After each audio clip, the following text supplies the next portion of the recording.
आप सभी छात्र छात्राओं का आज की कक्षा में हार्दिक स्वागत है। आज की कक्षा में हम आपके पाठ्यपुस्तक स्पर्श भाग 2 के अंतर्गत गद्य खंड के प्रथम अध्याय बड़े भाई साहब नामक पाठ का अध्ययन करेंगे। पाठ के अध्ययन करने से पूर्व हम लेखक का संक्षिप्त जीवन परिचय जानने का प्रयास करें। इस पाठ के लेखक मुंशी प्रेमचंद जी हैं। 31 जुलाई 1880 को बनारस के करीब लम्हई गांव में जन्मे घनपत राय ने उर्दू में गुलाब राय और हिंदी में प्रेमचंद नाम से लेखन कार्य किया। यानी इनका मूल नाम घनपत राय है। निजी व्यवहार और पत्राचार्य घनपत राय नाम से ही करते रहे। उर्दू में प्रकाशित पहला कहानी संग्रह सोजे वतन अंग्रेज सरकार ने जब्त कर लिया। आजीविका के लिए स्कूल मास्टरी, इंस्पेक्टरी, मैनेजरी करने के अलावा इन्होंने हंस, माधुरी जैसी प्रमुख पत्रिकाओं का संपादन भी किया। कुछ समय मुंबई की फिल्म नगरी में भी बिताया, लेकिन वहां उन्हें रास नहीं आया। यद्यपि उनकी कई कीर्तियों पर यादगार फिल्में बनाई गई। आम आदमी के दुख दर्द के बेजोड़ चितेरे प्रेमचंद को उनके जीवन काल में ही कथा सम्राट, उपन्यास सम्राट कहा जाने लगा और आज भी हिंदी के उपन्यास के सम्राट के नाम से जाने जाते हैं। उन्होंने हिंदी कथा लेखन की परिपाटी पूरी तरह बदल डाली थी। अपनी रचनाओं में उन्होंने उन लोगों को प्रमुख पात्र बनाकर साहित्य में जगह दी जिन्हें जीवन और जगत में केवल प्रताड़ना और लांछन ही मिले। 8 अक्टूबर 1936 में उनका देहावसान हुआ। प्रेमचंद ने जितनी भी कहानियां लिखी वे सब मानसारा वर शीर्षक से 8 खंडों में संकलित हैं। उनके प्रमुख उपन्यास हैं गोदान, गबन से प्रेमाश्रम, सेवा सदन, निर्मला, कर्मभूमि, रंगभूमि, कायाकल्प, प्रतिज्ञा और मंगलसूत्र इनका अभी भी अपूर्ण माना जाता है। इस पाठ के माध्यम से आज हम जो सीखने वाले हैं या जिन पहलुओं का हम अध्ययन करेंगे उनके बारे में हम पाठ प्रवेश में पढ़ते हैं। अभी तुम छोटे हो इसलिए इस काम में हाथ मत डालो। या सुनते ही कई बार बच्चों के मन में आता है, काश हम बड़े होते तो कोई हमें यूं ना टोकता। लेकिन इस भुलावे में ना रहिएगा, क्योंकि बड़े होने से कुछ भी करने का अधिकार नहीं मिल जाता। घर के बड़े को कई बार तो उन कामों में शामिल होने से भी अपने को रोकना पड़ता है जो उसी उम्र के और लड़के बेधड़क करते रहते हैं। जानते हो क्यों? क्योंकि वे लड़के अपने घर में किसी से बड़े नहीं होते। यानी जब आप घर में बड़े होते हैं, यानी बड़े बालक होते हैं, तो आपकी जिम्मेदारी बनती है कि आपके आसपास आपके छोटे जितने भी हैं उनके लिए आप एक प्रेरणा स्रोत बने, एक आइडियल्स बने। क्योंकि अगर आप अच्छा करेंगे तो उन्हें अच्छा ही दिखेगा और वो अच्छा ही करेंगे।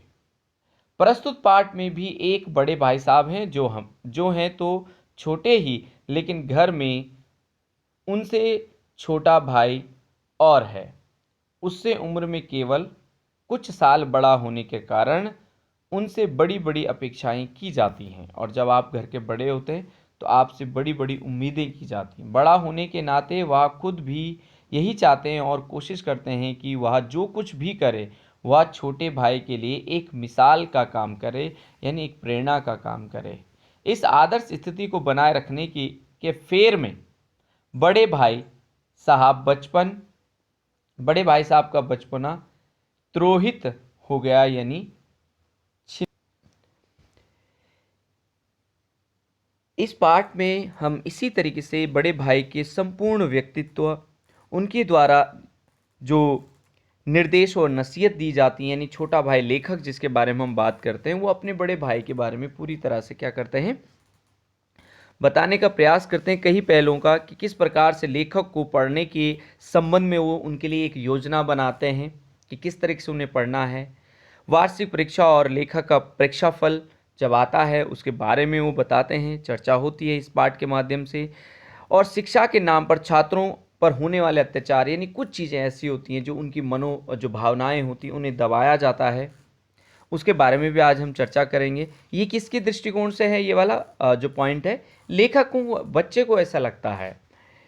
एक बार फिर बड़े भाई साहब फेल और लेखक अपने दर्जे में अव्वल आए, यानी अपनी कक्षा में वो फर्स्ट डिवीजन से पास हो जाता है, छोटा भाई और बड़ा वाला फेल हो जाता है। ये दशा भी हम इस पाठ के माध्यम से देखेंगे। बड़े भाई साहब के व्यवहार में क्या परिवर्तन आता है इस घटना से, जब वो फेल हो जाते हैं दोबारा और उनका भाई फर्स्ट डिवीजन से पास आ जाता है।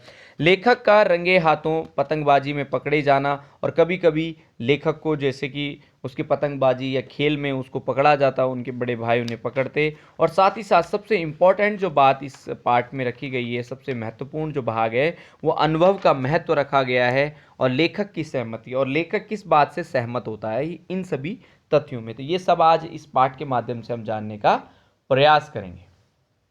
तो बड़े भाई साहब पार्ट को हम देखते हैं। इस तरीके से बड़े भाई साहब की एक पिक्चर है, देखिए कुर्सी टेबल में बैठे हैं, और इसी तरीके से आपको भी अध्ययन करना चाहिए। अब लेखक हमें बताने का प्रयास कर रहा है, तो आप हम यहाँ से बेहतर समझने का प्रयास करेंगे।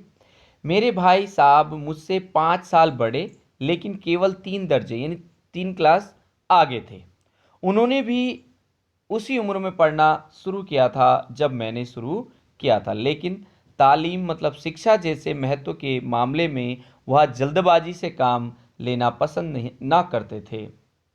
इस भवन की बुनियाद खूब मजबूत डालना चाहते थे, यानी किसी भी काम को बहुत, जो फाउंडेशन एजुकेशन की हम बात करते हैं उसे वो बहुत अच्छा, किसी भी घर की नींव मतलब अगर उसकी फाउंडेशन अच्छी होगी तो मकान अच्छा होगा। इसी तरीके से ऐसा लेखक का दृष्टिकोण है अपने भाई के प्रति कि वो जल्दबाजी नहीं करना चाहते थे। तालीम मतलब शिक्षा जिस पर आलीशान महल बन सके। 1 साल का काम 2 साल में करते थे। अब वो 1 साल का काम जो 1 साल में करना चाहिए था वो 2 साल लगा देते थे, कभी कभी 3 साल भी लग जाते थे। बुनियाद ही पुख्ता ना हो तो मकान कैसे पायेदार बने, यानी कैसे वो मजबूत बने। तो इसलिए बुनियाद को क्या होना चाहिए, बहुत मजबूत, पुख्ता मतलब होता है मजबूत होना चाहिए। अगर वो मजबूत नहीं होगी तो फिर क्या हो सकता है, वो डगमगा जाएगा। आलीशान मतलब शानदार, है ना, तो भव्य जिसे हम कहते हैं, और पुख्ता मतलब मजबूत या ठोस जिसकी हम बात कर रहे हैं, ये होनी ही चाहिए। ऐसा उनका मानना था, जो उनके बड़े भाई साहब था उनका मानना था। और जैसे कि हमने देखा कि वो क्या हो जाते हैं, फेल हो जाते हैं, तो इस तरीके से बताया जाता है कि भाई वो खूब अपनी बुनियाद को मजबूत करना चाहते हैं। मैं छोटा था, वह बड़े थे। मेरी उम्र 9 साल की थी, वह 14 साल के थे। आपको इन कितने साल बड़े थे, क्या उम्र थी, कितनी क्लास आगे थे, ये क्वेश्चन आपको पूछा जा सकता है। उन्हें मेरी तंबी और, ठीक है, और निगरानी का पूरा और जन्मसिद्ध अधिकार था। ठीक है, तो डांट फटकार जो बड़े होते हैं, तो तंबी मतलब उन्हें पूरा अधिकार था, क्योंकि होता ही ऐसे जो घर के बड़े होते हैं वो छोटों को समझाने का उनके पास अधिकार होता है, जन्मसिद्ध अधिकार था, डांट फटकार सकते थे। और मेरी शालीनता इसी में थी कि उनके हुक्म को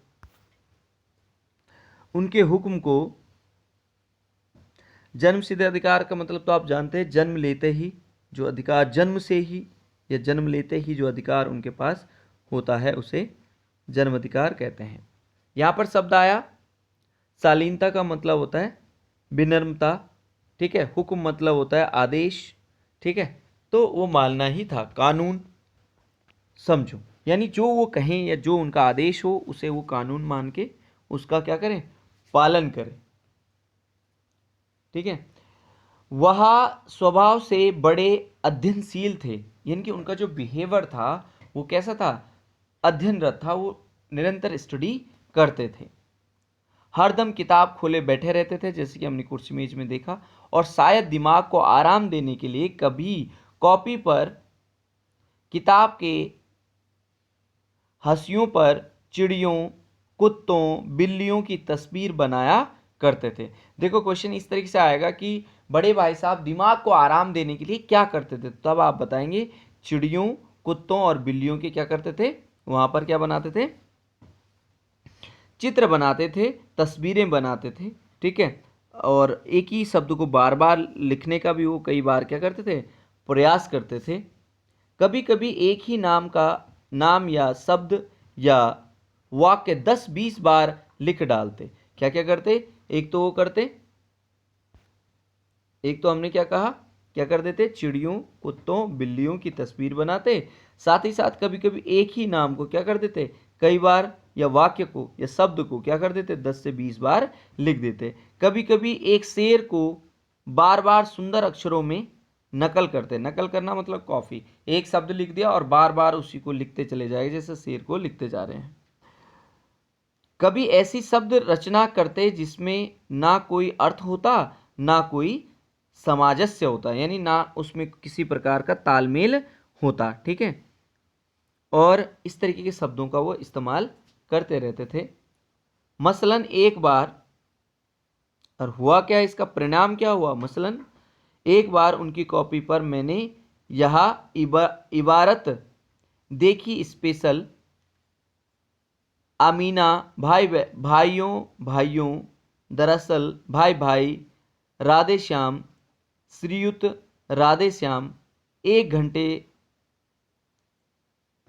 तक इसके बाद एक आदमी का चेहरा बना। यानी इस तरीके के शब्दों का अर्थहीन और कभी कभी अर्थ के साथ और कभी कभी अर्थहीन हुआ था। मैंने बहुत चेष्टा की कि इस पहेली का कोई अर्थ निकालूं, लेकिन असफल रहा और उनसे पूछने का साहस ना हुआ। वह 9वीं जमात में थे, यानी 9वीं कक्षा में थे, मैं 5वीं में था। उनकी रचनाओं को समझना मेरे लिए छोटा मुंह बड़ी बात थी। छोटे मुंह बड़ी बात मतलब अपनी योग्यता से ज़्यादा समझ लेना। इसका शेष भाग हम अपनी अगली कक्षा में पढ़ेंगे। तब तक के लिए आप स्वस्थ रहिए, सुरक्षित रहिए। धन्यवाद।